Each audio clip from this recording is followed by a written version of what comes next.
Hey, ¿qué tal clase? ¿Cómo se encuentran? Los saluda su instructor. Bienvenidos a una nueva sesión. Hoy continuamos estudiando la ley de Ohm, las leyes de Kirchhoff y ahora con un enfoque hacia el cálculo de potencia en elementos resistivos. ¡Comenzamos! Hagamos una recordación rápida de lo aprendido la sesión pasada, la ley de Ohm y las leyes de Kirchhoff. Rápidamente, recordemos de la sesión pasada que la relación de la corriente que fluye a través de un elemento resistivo es directamente proporcional a la tensión suministrada por una fuente de voltaje e inversamente proporcional con el valor del elemento resistivo en cuestión. A esto le conocemos como la ley de Ohm. Asimismo, sus relaciones entre sí de estos tres parámetros se obtienen conforme a un simple despeje. Para la tensión, esta es definida como el producto de la corriente por la resistencia y la resistencia como la tensión entre la corriente.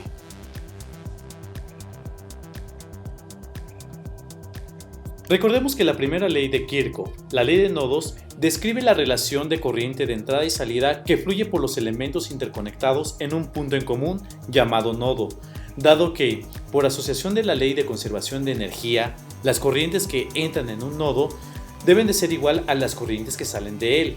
En otras palabras, la suma algebraica de las corrientes que concurren en un nodo, ya sea entrantes o salientes, debe de ser cero. La segunda ley, la ley de mallas, se refiere al estudio de las tensiones presentes en un circuito eléctrico, ya sean subidas o caídas de tensión. Recordemos que cuando se habla de subidas de tensión, se hace referencia a los elementos activos presentes en el circuito, es decir, los elementos que aportan energía, y las caídas de tensión se hará referencia a los elementos pasivos presentes en el circuito, es decir, aquellos elementos capaces de absorber, almacenar o disipar energía eléctrica. La ley de mallas también cumple con el principio de conservación de energía y enuncia que la suma algebraica de las tensiones presentes en un lazo o malla será cero. En otras palabras, la suma de las subidas de tensión será igual a la suma de las caídas. Para el caso particular se debe considerar un sentido de análisis. Se sugiere el sentido horario, es decir, el sentido en que giran las manecillas del reloj. Este sentido puede ser asociado como la dirección de la corriente que fluye a través de cada uno de los elementos involucrados en la malla. Así que, asumiendo esto, sabemos que la dirección de la corriente polariza cada uno de los elementos pasivos presentes en el circuito. En este caso, las resistencias, tomando positivo donde entra y negativo donde sale, y con ello asociando una caída de tensión para cada elemento. Tomando el recorrido propuesto, el sentido de la corriente entra por la resistencia R1, polarizando positivo y sale negativo, asociando con ello la caída de tensión que llamaremos voltaje 1.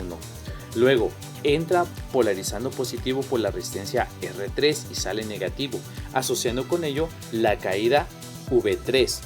Siguiendo con el recorrido, entra polarizando positivo por la resistencia R4 y sale negativo, asociando con ello la caída V4.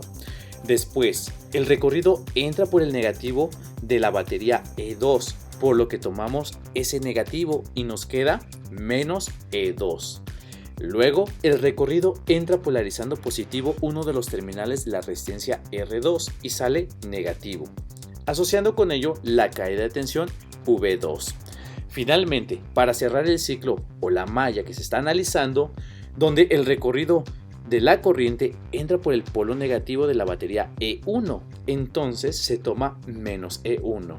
Si observamos para las baterías o elementos activos presentes en el circuito, el sentido de análisis va a tomar el polo por donde se proponga ese sentido, ya sea positivo o negativo de acuerdo a su recorrido. Una vez cerrado el lazo con el análisis, conforme a la ley de mallas de Kirchhoff, esto debe de ser cero. De esta ecuación podemos poner de un lado de la igualdad todos los valores asociados a las fuentes y en el otro lado todas las caídas asociadas a las resistencias, por lo que se cumple que la suma de las subidas de tensión será igual a la suma de las caídas. De este análisis, la corriente que fluye a través de un lazo o malla le conoceremos como corriente cíclica de Maxwell o simplemente corriente de malla. Pasemos a otro concepto importante que hemos estudiado de un modo general en una de nuestras sesiones anteriores, que es la potencia eléctrica. Ahora veremos cómo se comporta esta con respecto a la ley de Ohm en un elemento resistivo.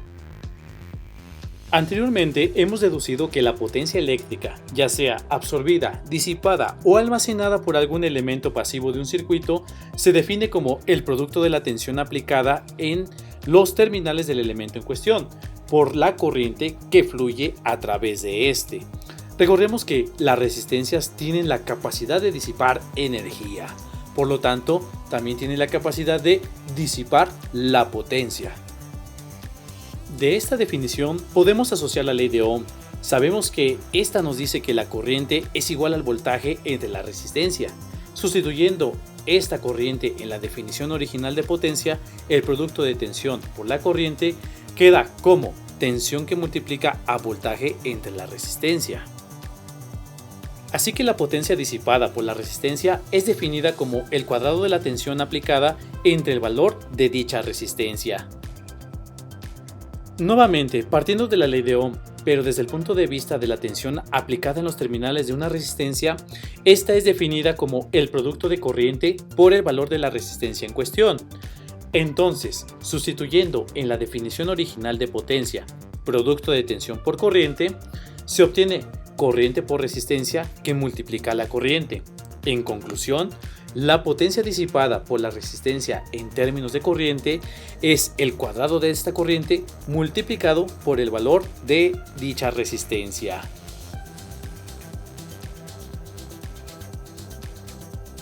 Veamos algunos ejemplos de lo que hemos estudiado. Nos piden obtener los parámetros eléctricos de corriente total que le demanda el circuito a la fuente, la resistencia total del arreglo, la potencia total disipada por el circuito y la potencia disipada por la resistencia de 90 ohms. Primero, antes de aplicar la ley de Ohm, debemos de calcular la resistencia total del circuito. Observemos que en este circuito todas las resistencias se encuentran en paralelo. Cada quien puede proponer la forma de resolver un problema. Aquí comenzamos con las resistencias de los extremos finales, de 90 y 180 ohm. El paralelo de estas dos es el producto entre la suma y obtenemos 60 ohm.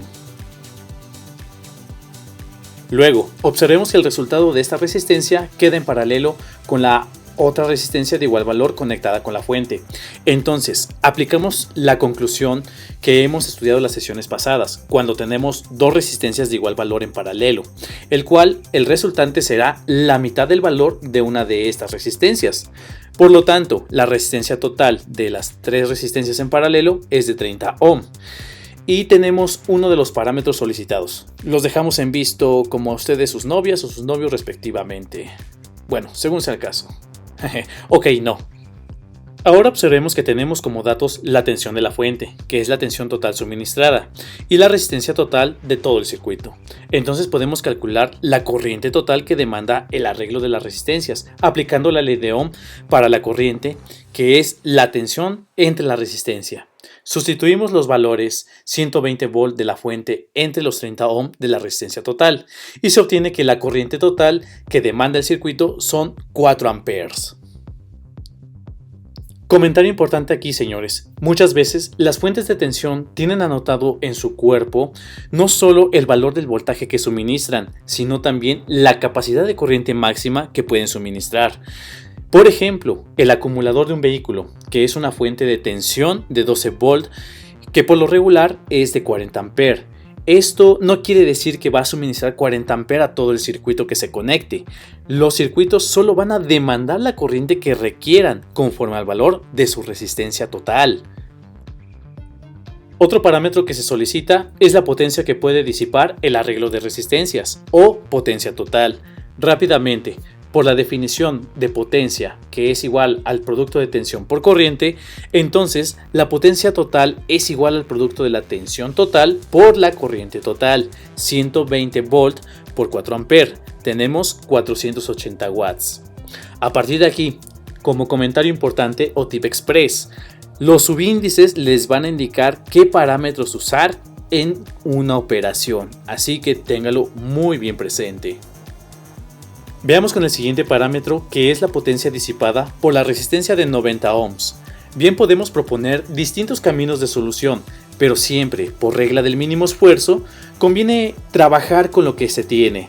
Bien se puede proponer que la potencia disipada por la resistencia de 90 ohms se haga con la fórmula del cuadrado de la corriente que fluye a través de esta resistencia multiplicada por su valor. Sin embargo, la limitante sería obtener dicha corriente, que por cierto es un parámetro que no nos piden, y esto sería trabajar de más. Esto en un examen, señores, es perder tiempo y no nos sirve de nada. Así que veamos lo más sencillo. Se trata de una conexión en paralelo con la fuente, es decir, el terminal positivo toca cada uno de los extremos iniciales de las resistencias y el terminal negativo toca en común a todos los extremos finales de las resistencias, por lo que se puede deducir que la tensión en cada una de las resistencias es la misma. Por lo tanto, podemos usar para la potencia disipada por la resistencia de 90 ohm el voltaje total de la fuente. Entonces usamos la definición que hemos deducido de el cuadrado de la tensión entre el valor de la resistencia de la que estamos hablando, por lo que sustituimos los valores 120 al cuadrado entre 90, así que dicha resistencia disipa 160 watts. Un comentario adicional, jóvenes, que les puede ayudar muchísimo. Es importante calcular la potencia que puede disipar los elementos resistivos que usen cuando hagan algún diseño, ya sea eléctrico o electrónico, ya que de fábrica las resistencias están diseñadas para disipar baja, media y alta potencia.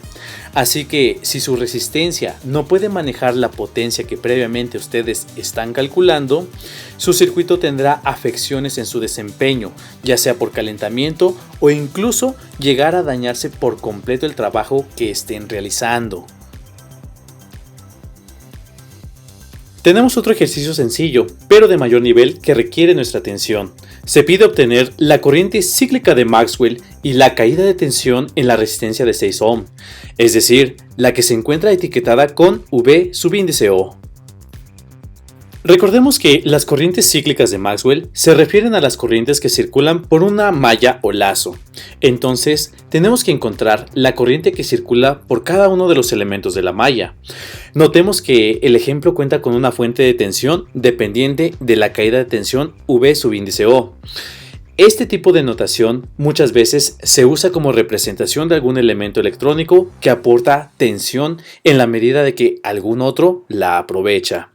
De ahí que se llaman fuentes dependientes y por lo regular son usadas para analizar circuitos electrónicos que implican transistores o amplificadores operacionales. Y esos son temas del próximo curso a este. Aquí un comentario importante. Por lo regular, cuando se usan las leyes de Kirchhoff, normalmente la ley de tensiones o la ley de mallas es utilizada para determinar corrientes. Esto por asociación de la ley de Ohm con el voltaje, como se vio en el ejemplo anterior, y la ley de corrientes o la ley de nodos es utilizada para determinar tensiones en los elementos, también haciendo asociación a la ley de Ohm. Veamos cómo funciona esto. Tenemos en el circuito una corriente cíclica de Maxwell o corriente de malla. Lo siguiente, se aplica la ley de tensiones de malla de Kirchhoff. Luego, proponemos el sentido de análisis en sentido horario. Comenzamos por la resistencia de 4 ohm. Recordemos, la corriente polariza positivo a la resistencia por donde entra y negativo por donde sale. Y así se tiene la caída asociada como V4. Siguiendo el recorrido, este entra por el positivo de la fuente dependiente que es 2VO. Continuando el recorrido, la corriente entra por el polo negativo de la fuente independiente de 4 volt. Entonces tomamos menos 4 en la ecuación que se está formando. Luego, el recorrido nos lleva con la resistencia de 6 ohm. Sin embargo, el ejercicio ya nos propone la caída de tensión asociada a esta resistencia con su respectiva polaridad. Vemos que el recorrido entra por el negativo de V subíndice O. Entonces, así lo tomamos y escribimos menos V subíndice O. Finalmente, se cierra el ciclo de análisis cuando la corriente entra por el polo negativo de la fuente de 12 volt. Entonces escribimos menos 12 volt. Y esto, de acuerdo con la ley de tensiones de malla de Kirchhoff, es igual con 0. Reducimos términos semejantes. V4 se queda igual. Luego, 2VO menos VO, tenemos VO positivo. Después, menos 4 menos 12 volt, se tiene menos 16 y esto igual con 0. Del lado derecho de la igualdad dejamos todas las caídas, del lado izquierdo todas las subidas para cumplir con la igualdad de Kirchhoff, donde la suma de las caídas de tensión es igual a la suma de las subidas. Ahora, en apariencia se tienen dos incógnitas y una sola ecuación, y es aquí donde se aplica el comentario que se acaba de decir, que si se aplica la ley de tensiones de malla en un análisis, por lo regular se van a encontrar corrientes. Entonces, se tienen dos incógnitas de tensión. Sin embargo, por la ley de Ohm, sabemos que la tensión es asociada como el producto de la resistencia por la corriente. Por lo que, para la caída V4, observamos que la corriente de malla entra por esa resistencia, por lo que V4 es igual a 4I. Donde 4 es el valor de la resistencia por la corriente de malla I. Luego, si observamos el recorrido de análisis, esta misma corriente entra en la caída VO, pero por el polo negativo. Por la ley de Ohm, producto de la resistencia por corriente, queda menos 6I. Recuerden, ese menos es por la dirección que se propuso del sentido de análisis en sentido horario, y este entra por el polo negativo en la caída VO, que ya da el mismo problema. Luego, sustituimos dichos términos en la ecuación V4 más V subíndice O igual a 16, y tenemos una nueva ecuación, pero ahora en términos de la corriente de malla. Ahora reducimos términos semejantes. 4i menos 6i tenemos menos 2i igual a 16. Menos 2 está multiplicando, pasa dividiendo del otro lado de la igualdad y obtenemos que la corriente cíclica de Maxwell o corriente de malla es igual a menos 8 amperes. Comentario importante aquí, jóvenes. Vemos que nuestro resultado de corriente es negativo. Esto físicamente para el circuito quiere decir que la corriente no lleva la dirección que hemos propuesto para el análisis, sino que su sentido real es en sentido opuesto al que asumimos. Finalmente, para la caída VO asociada con la resistencia de 6 ohm, vemos que tenemos una representación en términos de la corriente. Sustituimos los 8 amperes y tenemos que la caída es de 48 volts. Una observación aquí. Alguien dirá, ¿cómo es que la caída es mayor que las fuentes de 12 y 4 volt que suministran el circuito? Sin embargo, jóvenes, no se nos olvide que hay una fuente que es asociada con esa caída, la fuente dependiente que tiene el símbolo del rombo, y esta es 2 veces el valor de esa caída de 48 volt, es decir, esa fuente es de 96 volt, por ende, sí es posible tener dicha caída.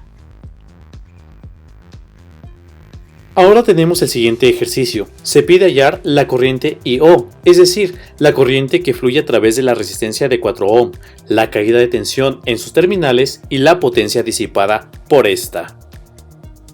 Aquí vamos a recurrir a aplicar la ley de corrientes o ley de nodos de Kirchhoff, así que debemos identificar cuántos nodos tenemos. Debemos observar que únicamente tenemos un nodo, al que etiquetaremos con la letra A, ya que el mismo ejercicio nos indica el nodo de referencia por el cual inicia el análisis. Observemos que tenemos dos fuentes de corriente. Del lado izquierdo, una fuente de corriente dependiente controlada por la corriente que fluye a través de la resistencia del circuito y está dibujada con un rombo. Del lado derecho, una fuente independiente de 3 amperes. Si observamos, sus corrientes entran al nodo A y únicamente sale la corriente I subíndice O. Así que por la ley de corrientes de Kirchhoff, la suma de corrientes que entran al nodo es igual a las corrientes que salen de este. Entonces nos queda 0.5 I subíndice O más 3 amperes, que son las corrientes que entran, es igual a I subíndice O, que es la corriente que sale del nodo. Si trasladamos todos los términos del lado izquierdo de la igualdad, esta queda igualada con 0, que también cumple con la forma de Kirchhoff, donde la suma algebraica de todas las corrientes que concurren en el nodo es igual con 0. Agrupamos términos semejantes. 0.5 I subíndice O menos I subíndice O nos da menos 0.5 IO. En forma fraccionaria, esto es menos un medio. Luego, 3 amperes está sumando, pasan del otro lado de la igualdad restando. De aquí, menos 2 que está dividiendo pasa multiplicando. Menos por menos da más. 2 por 3 tenemos que la corriente I.O. es igual a 6 amperes. Esto es la corriente que fluye a través de la resistencia del circuito. Ahora, ya conocemos la corriente que fluye a través de la resistencia de 4 ohm. Por lo tanto, aplicando la ley de Ohm, para la tensión, que es el producto de corriente por resistencia, sustituimos los valores 6 amperes y 4 ohm, por lo que la tensión en los terminales de la resistencia es igual a 24 volts. Finalmente, para la potencia disipada por esta resistencia, de acuerdo con los parámetros eléctricos obtenidos, tenemos 3 caminos o formas de solución. Primero, podemos usar la definición formal de potencia, tensión por corriente, sustituyendo los valores 24 volt y 6 amperes. Por lo tanto, la potencia disipada por la resistencia es de 144 watts. La segunda forma sería con la relación del cuadrado de la tensión en los terminales de la resistencia entre su correspondiente valor. Si sustituimos valores 24 volt al cuadrado entre 4 ohm, también se obtiene 144 watts. Y por último, la tercera forma, a través de la definición del cuadrado de la corriente que fluye por la resistencia, multiplicado por su correspondiente valor de esta, sustituyendo los parámetros 6 amperes al cuadrado y 4 ohm, se tiene el mismo resultado, 144 watts. Así que en este tipo de problemas, las soluciones se podrán obtener tan rápido conforme la experiencia que vayan obteniendo ejercicio tras ejercicio. No hay otra forma en que se hagan expertos, jóvenes, sino es mediante la práctica de resolver múltiples ejercicios. Calidad, jóvenes, calidad. Tenemos un ejercicio más. En este se solicita obtener las corrientes cíclicas de Maxwell o corrientes de lazo y la caída de tensión en la resistencia de 4 ohms. Rápidamente, son 3 mallas, por lo que se han de tener 3 ecuaciones que describan las caídas de tensión en cada malla, y luego, bajo la relación de la ley de Ohm para la tensión, definida como el producto de la resistencia por la corriente, encontraremos las relaciones de corriente que describan las corrientes en cada malla. Aplicando la ley de tensiones de malla de Kirchhoff, comenzamos por la malla 1 con el sentido de análisis en sentido horario. Si se propone el sentido horario para una malla, los análisis para las otras 2 mallas también deben de proponerse con el mismo sentido. Comenzamos el recorrido por la parte superior izquierda. El recorrido de la corriente entra por el polo positivo de la fuente de 4 volt. Empezamos entonces a formar la igualdad de Kirchhoff y anotamos 4 volt. Continuando con el recorrido, la corriente entra por la resistencia de 2 ohm, entonces polariza positivo a la entrada y tomamos una caída de tensión que llamaremos V2. Luego, el recorrido entra por el polo negativo de la batería de 2 volt, por lo que escribimos menos 2. Finalmente, entra el recorrido por la resistencia de 6 ohm, entonces tenemos una caída de tensión asociada a esta, que llamaremos V6. Esto igual con 0 para cumplir con la igualdad de Kirchhoff. Reducimos términos semejantes y queda V2 más V6 igual con 0. Luego, bajo la definición de la ley de Ohm, considerando tensión igual al producto de la resistencia por corriente, aquí, jóvenes, mucha atención. Estamos analizando la malla 1 bajo el sentido de la corriente I1. Viene de arriba hacia abajo, polariza positivo y sale negativo en la resistencia de 2 ohm. Sin embargo, no es la única corriente que atraviesa dicha resistencia. Así que observemos con atención. La corriente de la malla 2 también entra por el terminal, pero opuesto de la resistencia de 2 ohm. Esto quiere decir que la corriente I2 se contrapone en el sentido opuesto a la corriente I1. Entonces, bajo la ley de Ohm, la resistencia por corriente multiplicamos 2 ohm por la corriente I1 menos la corriente que se contrapone, que es I2. Luego, la caída en la resistencia de 6 ohm, esto es 6 por la corriente I1. Comentario importante: siempre que nos encontremos con un caso donde hay mallas divididas por algún elemento pasivo, como lo es este caso por una resistencia, la resistencia de 2 ohm, Siempre tomamos positivo la corriente de malla que estamos analizando, menos la que se contrapone. Por lo regular, esto será así si se proponen los sentidos de corriente en una misma dirección. Para el caso particular, vemos que este fue sentido horario. Desarrollamos el paréntesis 2 y 1 menos 2 y 2 más 6 y 1 igual a menos 2. Reducimos términos semejantes y tenemos 8 y 1 menos 2 y 2 igual a menos 2. Esto será la ecuación de la primera malla. Luego, para la segunda malla, comenzamos el análisis. Entra la corriente por la resistencia de 3 ohm, polariza positivo a la entrada. Esto genera una caída que escribiremos como V3. Luego, siguiendo con el recorrido hacia la resistencia de 4 ohm, polariza positivo y genera una caída que llamaremos V4. Luego, siguiendo el recorrido, la corriente entra en la resistencia de 2 ohm. Ya sabemos que aquí será V2. Finalmente, el ciclo se cierra por el polo negativo de la fuente de 4 volt. Entonces escribimos menos 4. Y esto igual con 0 para cumplir la igualdad de Kirchhoff. Dejamos todas las caídas del lado izquierdo y la subida que está restando pasa sumando del otro lado de la igualdad para cumplir con la igualdad de la suma de las caídas igual a la suma de las subidas de tensión. Nuevamente, como es de nuestro interés obtener las corrientes cíclicas de Maxwell, aplicamos la ley de Ohm para la tensión, producto de la resistencia por corriente. Para la caída en la resistencia de 3 ohm queda como 3 que multiplica a la corriente I2, que es la corriente de malla que estamos analizando. Luego, para la caída V4 es un caso similar como el caso de la malla anterior. Tenemos 4 que multiplica a la corriente 2 menos corriente I3, que se encuentran o se contraponen sus sentidos en la resistencia de 4 ohm. Luego, para la caída en la resistencia de 2 ohm, si bien ya lo habíamos calculado para la malla 1, hemos de recordar que ahora nuestro análisis es sobre la malla 2. Entonces multiplicamos el valor de la resistencia de 2 ohm por la corriente I2, que es la corriente de la malla que estamos analizando, y ahora menos la corriente I1, y esto igual a 4.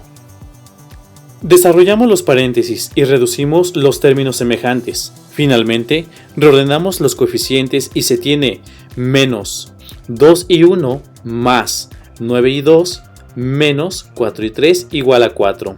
Esto va a ser nuestra ecuación número 2. Ahora, para la tercera malla, iniciamos el recorrido. Este entra por el polo negativo de la batería de 2 volt. Entonces, empezamos a armar la ecuación y escribimos menos 2 volt. Más la caída en la resistencia de 5 volt. Entonces escribimos la caída asociada V5. Y cerramos el ciclo con la caída en la resistencia de 4 ohm. Esto igual con 0 para cumplir la igualdad de Kirchhoff. Pasamos menos 2 del otro lado de la igualdad para tener el lado izquierdo todas las caídas y del lado derecho la subida de la batería. Nuevamente, aplicando la ley de Ohm para la tensión, producto de la resistencia por la corriente. Entonces, estamos analizando la corriente de la malla 3. La caída de la resistencia de 5 ohm será 5 que multiplica a la corriente I3. Luego, para la caída en la resistencia de 4 ohm, repito, estamos analizando la malla 3. Entonces, nuestra referencia es la corriente I3 que sube. Y quien se contrapone a su dirección es la corriente I2 que baja. Por lo que por la ley de Ohm tomamos 4, que es el valor de la resistencia, que multiplica a I3 menos I2. Esto igual a 2. Desarrollando el paréntesis, se reducen términos semejantes y reordenamos para tener la ecuación número 3. Estas tres ecuaciones describen el comportamiento de las corrientes cíclicas de Maxwell para las tres mallas. Ahora el problema radica en dar solución a estas tres ecuaciones. Reagrupemos las ecuaciones de malla. Estas forman un sistema algebraico de tres ecuaciones con tres incógnitas. Ahora, para encontrar las corrientes, el problema radica en dar solución a este sistema. En este caso, nos interesa el análisis de circuitos. las ecuaciones resultantes de ello, ya sea para este sistema o cualquier otro, ustedes pueden utilizar cualquier método de solución que conozcan. Para dar solución a un sistema de esta especie están los métodos de suma y resta, sustitución, determinantes, cofactores de Laplace, Gauss-Jordan, etc. En esta sesión vamos a ver una perspectiva matricial, solo para que la conozcan y complementen con su curso de álgebra lineal. Cada uno de los coeficientes va a ocupar un lugar en una matriz. Armamos la matriz. La primera columna corresponde a los coeficientes de I1, la corriente 1. El primer elemento de arriba hacia abajo es 8. Luego menos 2 y 0, ya que no tenemos coeficiente I1 en la tercera ecuación del sistema. Para la segunda columna, los valores son menos 2, 9 y menos 4, que son los coeficientes de la corriente I2 para cada una de las ecuaciones del sistema. Después, para la tercera columna, empezamos con 0, ya que no se cuenta con el coeficiente de I3 en la primera ecuación. Luego, menos 4 y 9 para los coeficientes de la corriente I3 de las ecuaciones 2 y 3 respectivamente. Esta matriz la multiplicamos por un vector que contiene a los coeficientes de la corriente 1, 2 y 3.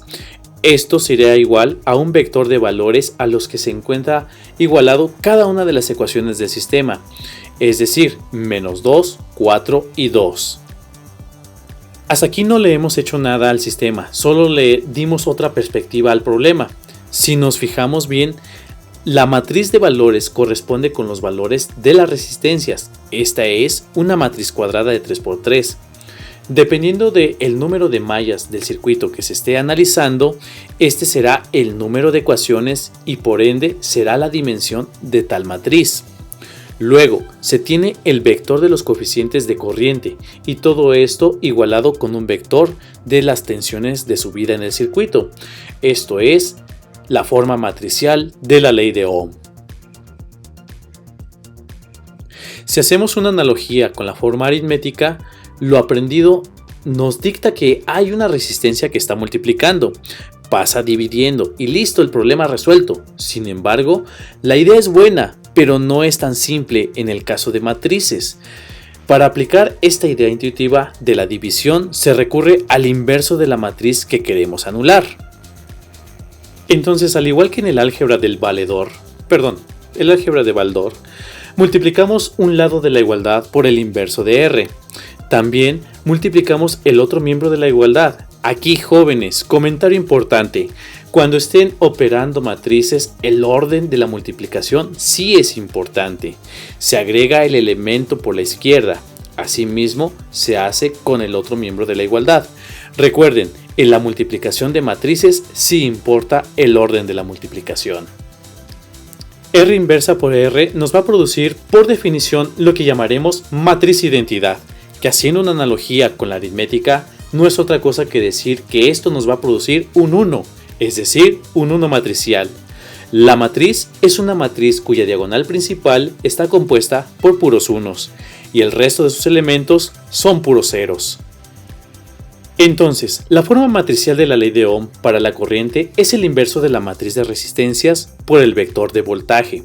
Aquí, jóvenes, recuerden que la representación matricial de un vector es una columna de valores. Ahora, ¿cómo resolvemos esto? Recuerden, ustedes pueden darle solución a un problema como mejor les convenga. Diría Maquiavelo, el fin justifica los medios. Lo que no es válido, señores, es copiarse entre sí. Su instructor aquí solo les expone una sugerencia, no están obligados a seguirla. En esta sesión vamos a darle solución a este problema en particular con MATLAB.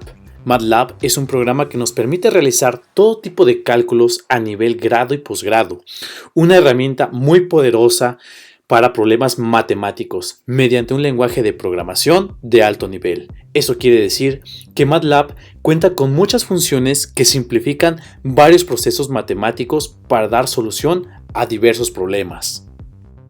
En la ventana principal, el Workspace o espacio de trabajo, aquí vamos a introducir el sistema que acabamos de armar. Declaramos la matriz de resistencias, fila por fila.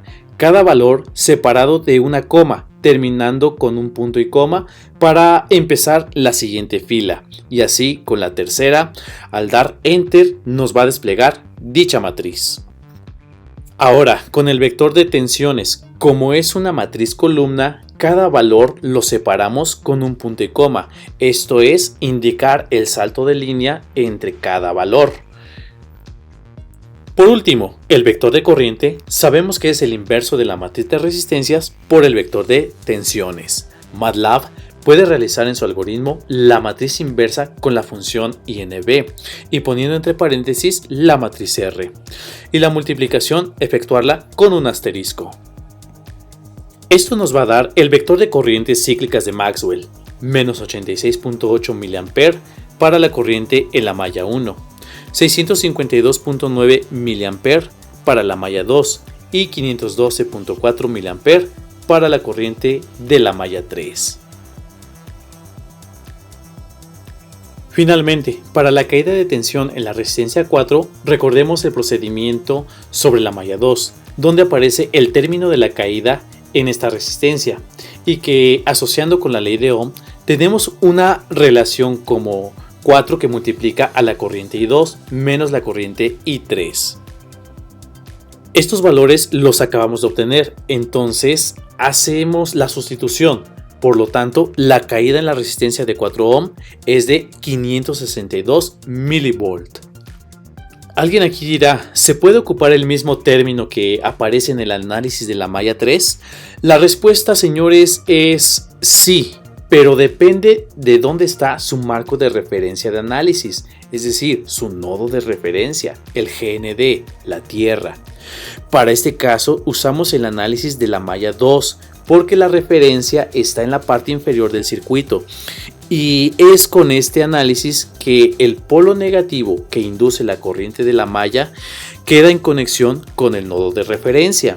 Recuerden, jóvenes, que bajo el sentido convencional de la corriente, la referencia es usada donde concurre la mayor cantidad de elementos del circuito en cuestión y polo regular es asociado al polo negativo de los elementos presentes. Es más, pueden probar este término de la ecuación de la malla 3 y ver qué sucede. Tu apoyo es importante. Dale like si te ha gustado el video, suscríbete para no perderte ninguna sesión. Alumnos del curso ordinario, a atender las actividades en Classroom y nos vemos la próxima sesión. Chao.